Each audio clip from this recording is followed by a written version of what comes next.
की मर्डर केस मागच्या अनेक दिवसांपासून डिटेक्शन होत नव्हतं, कसे प्रयत्न करावे लागले आणि आरोपी कसे रिकव्हर झाले? याच्यामध्ये नारपोली पोलीस स्टेशनच्या हद्दीमध्ये कशेळीमध्ये दिनांक 8/12/2022 रोजी एक गोळीबार झाला होता आणि त्याच्यामध्ये एक फायरिंगमध्ये मयत झाला होता. आणि त्याच्यानुसार आपण 757/22 नारपोली या ठिकाणी गुन्हा दाखल होता. 302 आणि भारतीय आचार कायद्यानुसार गुन्हा दाखल करण्यात आला होता. फायरिंगमुळे झाल्यामुळं सेन्सेशनल मर्डर होता. त्याच्यामध्ये लोकल पोलीस स्टेशन असेल किंवा क्राईम ब्रँच असेल, सर्वजण त्याच्यामध्ये प्रयत्न करत होते आणि बऱ्याच आमच्या क्राईम ब्रँचच्या आम्ही जवळजवळ 4 ते 5 टीम त्यावेळेपासून कार्यरत होत्या. भिवंडी युनिट असेल, युनिट 5 असेल किंवा आमच्या क्राईम ब्रँचच्या इतर युनिट होत्या. त्याच्यामध्ये सुरुवातीला थोडं मिसलीड झाले होते आरोपीच्या बाबतीत आणि त्या पद्धतीनं तपासही चालू होता.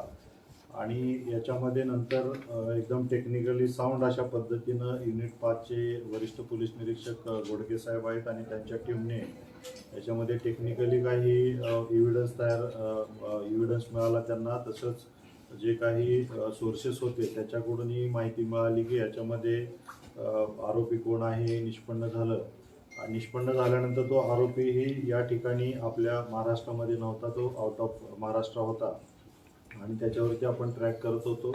ट्रॅक करत असताना आपल्याला त्याच्यामध्ये युनिट 5च्या टीमला सक्सेस मिळाला की सदर आरोपीचं लोकेशन आपल्याला मिळालं आणि या लोकेशनमध्ये सदरचा आरोपी हा सापळा रचून आपण इंदिरानगर भागामध्ये आलेला असताना त्याला युनिट 5चे वरिष्ठ पोलीस निरीक्षक आणि त्यांच्या टीमने त्यांना ताब्यामध्ये घेतलेला आहे.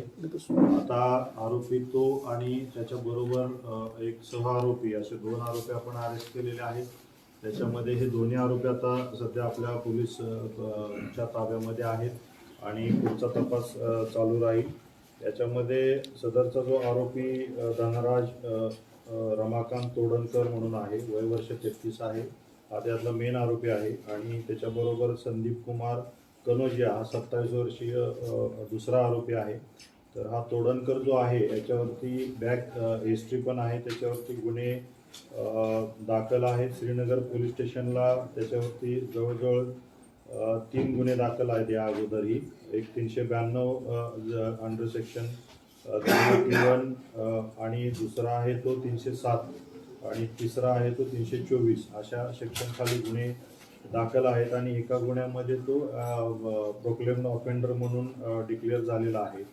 आणि असा हा आरोपी सराईत आरोपी होता आणि त्यानं त्याच्या पर्सनल रायव्हलरीमधून जो मयत आहे गणेश कोकाटे याच्या पर्सनल रायव्हलरीमधून त्याने रेकी करून त्याला ट्रॅक करून त्या ठिकाणी कशेळीमध्ये गाठून त्याच्यावरती फायर केलेला आहे. आता पुढचा तपास चालू आहे. त्याच्यामध्ये आणखीनही याच्या मागं आणखीन कोणी आहे का किंवा याच्यामध्ये आणखीन कोणी इन्व्हॉल्व आहे का हे त्याचा तपास करून त्या पद्धतीनं आपल्याला सांगण्यात येईल. याच्या आधी याच्यावरती अशी फायरिंग झाली त्यामध्ये सुद्धा यात आरोपींचा हात होता. आता जे प्रायमरी इन्व्हेस्टिगेशन केलेलं आहे याच्यामध्ये जे आत्ताचे जे आरोपी आहेत हे जे चितळसर पोलीस स्टेशनला जो गुन्हा दाखल आहे फायरिंगचा, त्या गुन्ह्यामध्ये हे आरोपी त्याच्यामध्ये इन्व्हॉल्व नाही आहेत. त्याच्यामध्ये ते वेगळे आरोपी इन्व्हॉल्व आहेत आणि त्याच्यामधलेही आपण काही 4 आरोपी आपण अरेस्ट केलेले आहेत. त्याच्यामधला एक आरोपी त्याच्यातही अजून ॲब्स्कॉन्ड आहे, तोही आरोपी आपल्या टार्गेटवरती आहे, तोही आपण थोड्या दिवसात त्याला अरेस्ट करू आपण. पण हे आरोपी त्या गुन्ह्यामध्ये इन्व्हॉल्व होते. सर, कुठल्या संघटनेसाठी हे लोक काम करत होते का कुठल्या माथाडीसाठी हे काम करत होते? वाद काय होता ह्यांचा? आता जे पर्टिक्युलरली यांचा जो मयत कोकाटे असेल आणि बाकीचे जे समोर येत आहे हे काहीतरी प्रत्येकाच्या थोड्याफार रायव्हलरी आहेत. परंतु आता जो आरोपी आपण अरेस्ट केलेला आहे याचं आणि याचं वैयक्तिक असं कुठल्या माथाडी युनियनवरून किंवा असं कुठल्या पद्धतीचा वाद नाही आहे.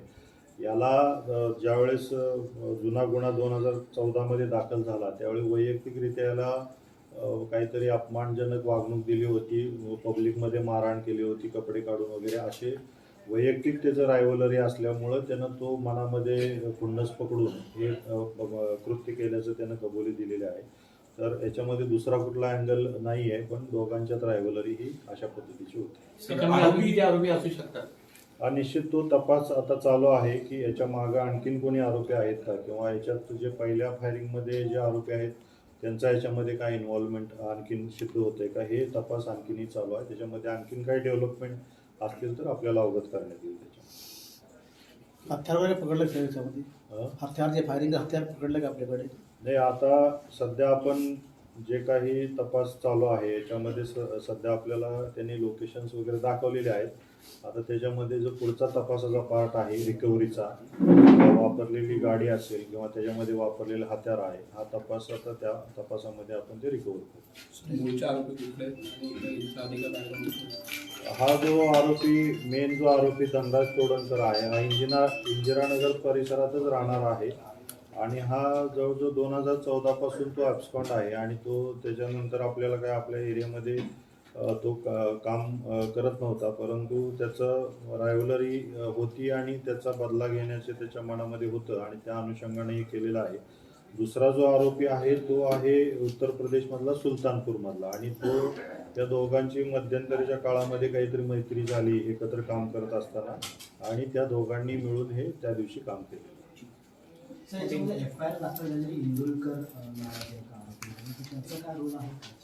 निश्चित जे आता आपण प्रश्न विचारला होता की जे चितळसरला फायरिंग केस दाखल झाले 307 दाखल झाला होता, त्यामध्ये इंदलकर हा आरोपी त्याच्यामध्ये निष्पन्न झालेला आहे आणि त्या अनुषंगानंच हा गुन्हा झाला असेल असं प्राथमिक दर्शनी फिर्यादींना वाटल्यामुळं फिर्यादीने त्या पद्धतीने दिलं होतं. पण तपासामध्ये वेगळं निष्पन्न झालेलं आहे. आता जे आरोपी आहेत हे त्याच्यामध्ये निष्पन्न झालेले आहेत. आणखीन इंदलकरचा त्याच्यामध्ये हात नाही आपण प्रथमदर्शनी म्हणू शकत नाही. जर असेल तर त्याला या गुन्ह्यामध्ये पण घेण्यात येईल, परंतु सध्या प्रायमा फेशी या दोघांचंच काम दिसतं.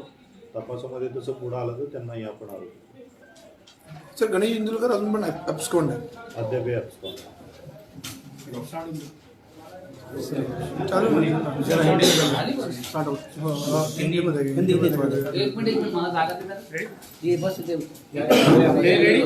हो रेडी सुरू आहे. सर महीनों भर पहले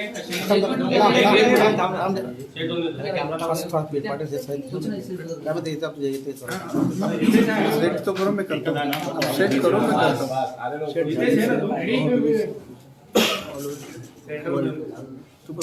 सर एक मिनिट पडेल सगळंच. प्रेम बसतोय तू? नाही सर हो चालू आहे. मराठी झाली काय रे जय रिजवान करतो सर्व शेड करून दे ना तुझं ना.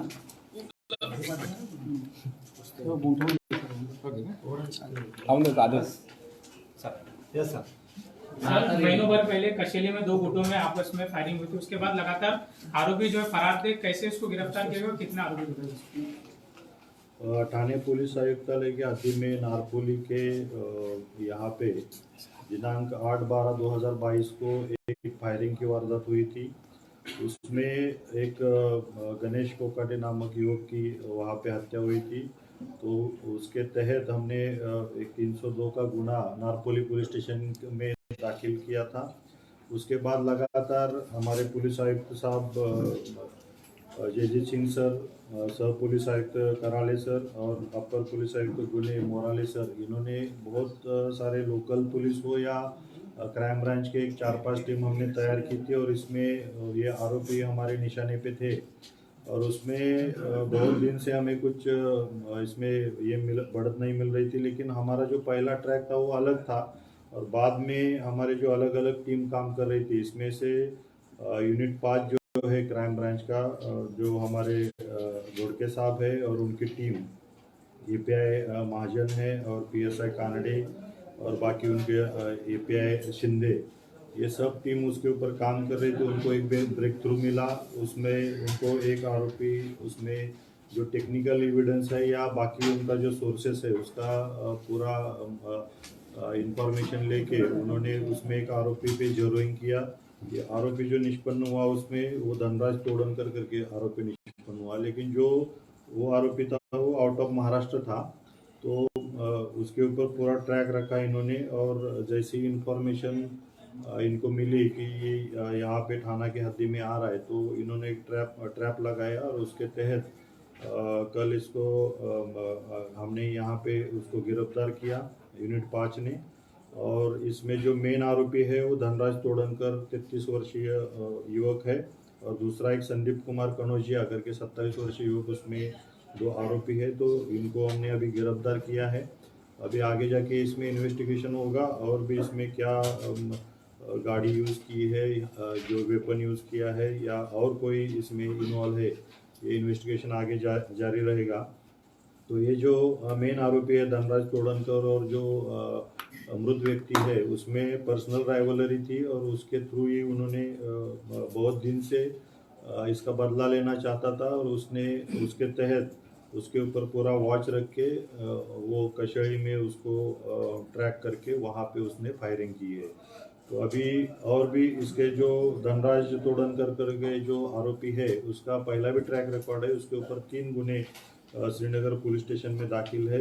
392 IPC सेक्शन के थ्रू एक गुना दाखिल है, दूसरा गुना 307 सेक्शन IPC के थ्रू दाखिल है, और तीसरा गुना जो है 324 के थ्रू दाखिल है श्रीनगर पुलिस स्टेशन में। पहला भी ट्रैक रिकॉर्ड है, एक गुने में वो प्रोक्लेम ऑफेंडर करके डिक्लेयर हुआ है, तो वो वांटेड आरोपी था।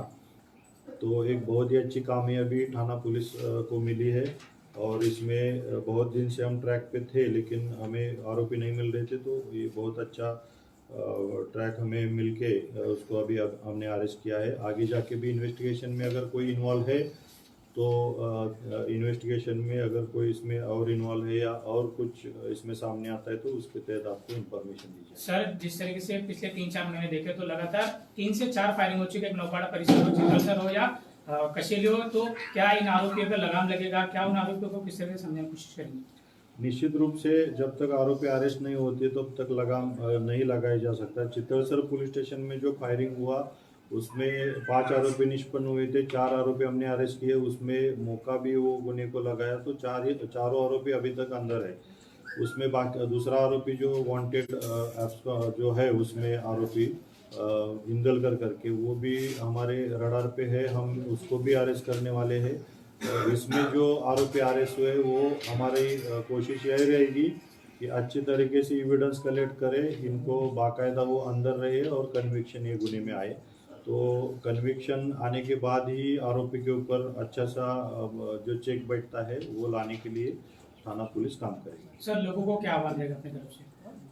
नहीं, निश्चित रूप से जो अगर कोई पर्सनली किसी को भी लगता है, किसी को थ्रेट है या कुछ है, पर्सनल राइवलरी है, तो इसमें निश्चित रूप से हमने इंफॉर्मेशन पुलिस को देनी चाहिए, पुलिस को शेयर करना चाहिए। अगर हमारे इलाके में कोई नए आदमी कुछ वेपन के साथ पाए गए या कुछ अलग एक्टिविटी करके दिखाई देते हैं तो निश्चित रूप से पुलिस को अगर आप इंफॉर्मेशन दोगे तो निश्चित रूप से ऐसे घटनाएं हम टाल सकते हैं। आरोपी ने किस कारणवश के ऊपर गोली चलाई थी सर?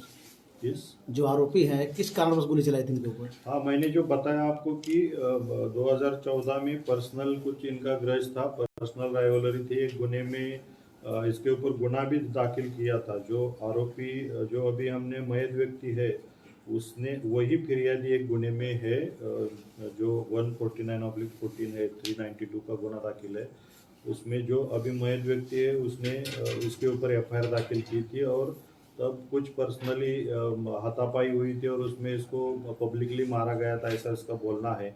तो तब से लेके इसके दिमाग में था कि मुझे पब्लिकली ह्यूमिलेट किया तो मैं उसका बदला लूंगा, और ये दिमाग में रख के उसने ये काम किया। सर, मराठीत जाणून घ्यायचं आहे, गुन्हा झाल्यानंतर तपास मोहीम होते, अटक होत आहेत सगळ्यांना, पण आता क्राईमच्या ज्या टीम्स आहेत त्या काय प्रिकॉशनरी मेजर्स घेतात? कारण 2 घटना ऑलरेडी झालेल्या आहेत ठाण्यामध्ये, आता जवळपास महिन्यानंतर हा गुन्हा उघडकीस आलेला आहे. थोडं वातावरण बिघडलेलं आहे, म्हणजे पूर्णपणे थोडं दहशतीचं वातावरण मध्ये निर्माण झालं होतं. प्रिकॉशनरी मेजर्स क्राईमच्या टीम्स काय घेतात सध्या की गुन्हेच घडू नये? निश्चित जे काही आपल्या टीम क्राईमच्या टीम असतील किंवा लोकल पोलीस, माननीय पोलीस आयुक्त जयजित सिंग सर आणि सहपोलीस आयुक्त आमचे कराळे सर आहेत, यांनी प्रत्येक वेळी पोलीस स्टेशनना असतील किंवा क्राईम ब्रांचला नेहमी सूचना आहेत की इलिगल वेपनसाठी सुद्धा आमचे कायम त्याच्यावरती कारवाई चालू असते. इलिगल वेपन सीझरसाठी असेल किंवा ड्रगसाठी सुद्धा आम्ही आता मोठ्या प्रमाणात मोहीम उघडलेली आहे. काही ठराविक एलिमेंट्स जे समाजामध्ये आहेत याच्यामुळं पैशाची देवाणघेवाण वाढते आणि पर्सनली रायव्हलरी किंवा हे वाढतं, तर ह्याच्यामध्ये अशा काही गुट तयार होऊ नयेत आणि असे काही होत असतील तर त्यांना वेळेत चेक घालणं समाजातल्या काही लोकांचंही काम आहे आणि पोलिसांचं काम आहे. तर पोलीस आम्हाला काही इन्फॉर्मेशन जर आपल्याकडून मीडियाला पण मी आवाहन करेन किंवा लोकांनाही आवाहन करेन, तर अशा पद्धतीची पर्सनल रायव्हलरी असेल, अशा पद्धतीची वेपन असतील, समाजामध्ये कोण बाळगत असेल इलिगल वेपन किंवा काही ठिकाणी ड्रग पेडलिंग चालत असेल, तर अशा इलिगल ॲक्टिव्हिटी जोपर्यंत बंद होणार नाही तर हे अशा पद्धतीच्या गोष्टी चालत राहणार. तर निश्चित रूपाने मी समाजाला आवाहन करेन, ठाण्यातल्या नागरिकांना आवाहन करेन की आपण जर ह्या अशा काही इन्फॉर्मेशन आपल्याकडे असतील तर प्लीज पोलिसांना शेअर करा, जेणेकरून आपण ह्या ज्या गोष्टी आहेत त्या पुढे जाऊन काही मोठ्या होण्या अगोदर आपण निश्चित रूपाने आपण त्यांना त्याच्यावरती कंट्रोल आणू शकतो. Okay, thank you.